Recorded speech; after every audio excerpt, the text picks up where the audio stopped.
Great Scott. Great Scott. Great Scott.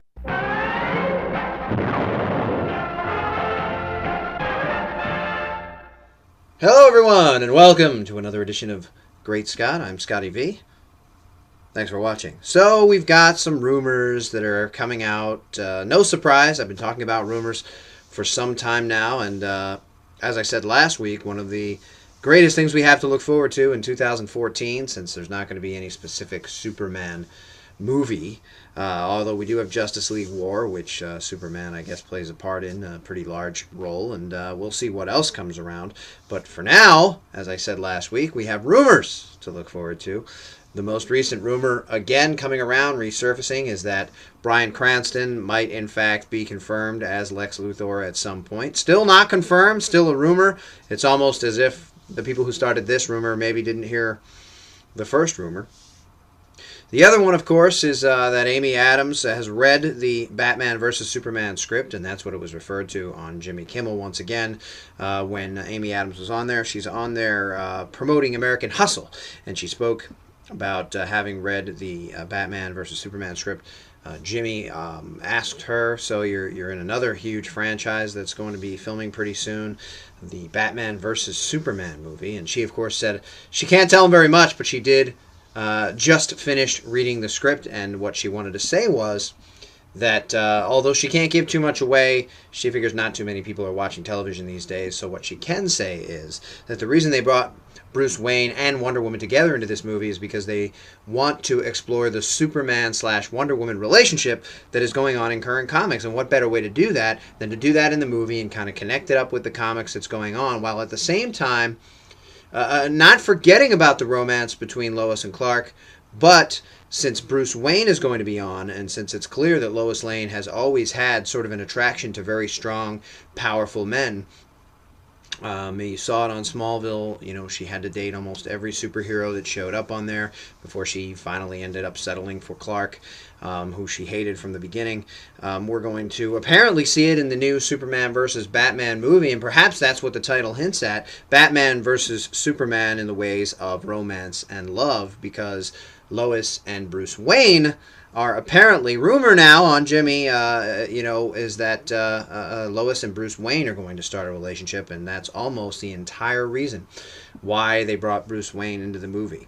Now, before I get everybody writing in, how dare you say Sylvester Stallone is going to play Darkseid? I usually come to you guys at the Superman homepage for real news and not hacky stuff like we read at the other comic book sites.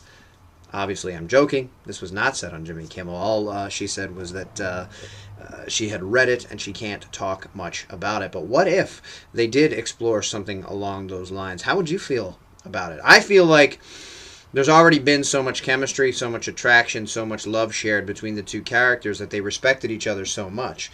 He went to save her when she was taken in. He said he would give them anything they wanted in terms of interview, in terms of coming in terms of turning himself in, surrendering to the Kryptonians as long as they released Lois Lane. And they tried to play dumb. We don't know who you're talking about. And he said, don't play games with me. And he got what he wanted. He was going to turn himself in anyway, I think, because he knew that was the right thing to at least try. He did tell the priest, and we got the feeling that he was unsure if he could trust Zod, and we of course found out that no one could. But he was going to do it anyway because he knew it was the right thing to do, and that's what Superman does. But in this case, I think that there was too much love shared between the two of them, even if they're not on an actual, date or specifically dating each other. You could tell they were really close. They really respected each other. They felt for each other, they cared for each other, and then the kiss at the end of the movie that everybody complained about. So were they to travel down that road, I think that would just be another nail in the coffin of Batman's fans versus Superman fans, where Batman is always getting the best of him. They did do it in the Superman/Batman animated series when they came together for the, I guess it was a 2 or a 3-parter where Lex Luthor and the Joker worked together to try and stop them, and Bruce Wayne came to Metropolis, and first time we see Batman and Superman meet, Batman throws Superman across the room as if it were nothing. Again, another annoyance, and the explanation was that any man can use another man's balance or lack of balance against him, but the problem is this is a guy who can defy gravity. I don't think he needs to worry about balance, and there's no reason why, even if Batman was able to somehow use his strength against him because Superman tried to grab him too quickly and Batman just used one of his ninja moves, Superman should have just stopped in midair or not moved at all because he has complete control of the element around him of gravity, so he shouldn't have been thrown.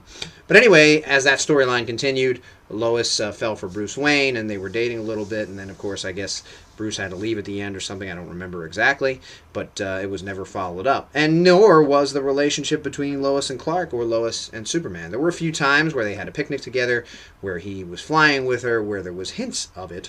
But I think being an animated series where they were trying to keep youngsters interested, it was mostly about meeting villains and having battles, and they didn't have a whole lot of time for developing a romance. That's one of my biggest problems with the Donner / Lester franchise. I feel like they just loved each other because they did. There was no real build-up to that, and she loved him because he was Superman, which any woman would probably have an interest in a super fellow who could fly around and had superpowers and was altruistic and helped everybody, but without knowing him personally.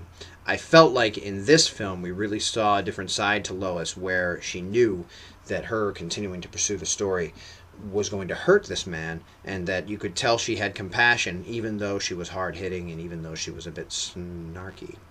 Whereas with Smallville, a lot of times I felt like it was really clear that she wanted to date someone powerful, so she just kept dating every superhero until she eventually ended up with Clark. And I had a problem with Clark, too, the way they did it, because it was clear from the beginning of that series that he pined for Lana, wanted Lana, loved Lana, and that Lana was his true love.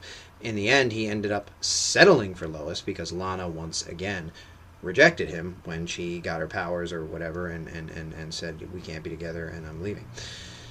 So there were a lot of issues, and there are issues with Man of Steel. There are issues with Hulk. Movies that I loved, but they all have their little drawbacks. They all have their little issues.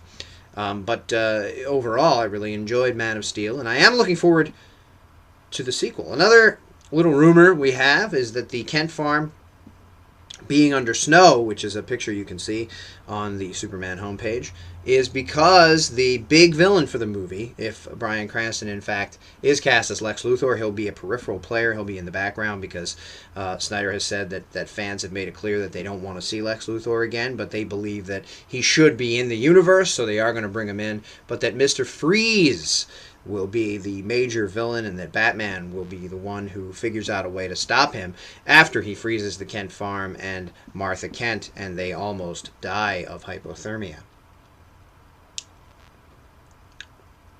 Now, as we move on, there are rumors, again, abounding. This one that Man of Steel 2, or whatever they're going to call it, is going to be a musical. And that not only is Sylvester Stallone playing Darkseid, but that he will come out of his portal singing Radioactive from Imagine Dragons. If you look up the lyrics to Radioactive, you'll see why they think that that's such a clever thing for him to do.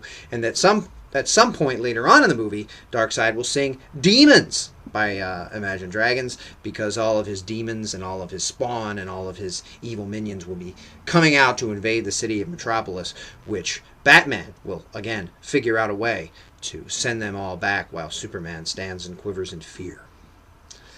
That's all for now, everybody, and remember, rumors, like Fleetwood Mac said once long ago, and we know that there will be more as we move on. Excitement abounds! I mean, I could see the Wonder Woman-Superman relationship being explored, but not at the point where they're at now. It would have been interesting to possibly have Lois and Clark meet and then have the second one where Wonder Woman comes and maybe there's some sort of a budding romance between Superman and Wonder Woman, but not the way they've already set up the romance between Lois and Clark. Unless, of course, when Bruce Wayne and or Batman show up, Lois is immediately swept off her feet and forgets about the lowly Superman. Remember, everybody, always look out for rumors.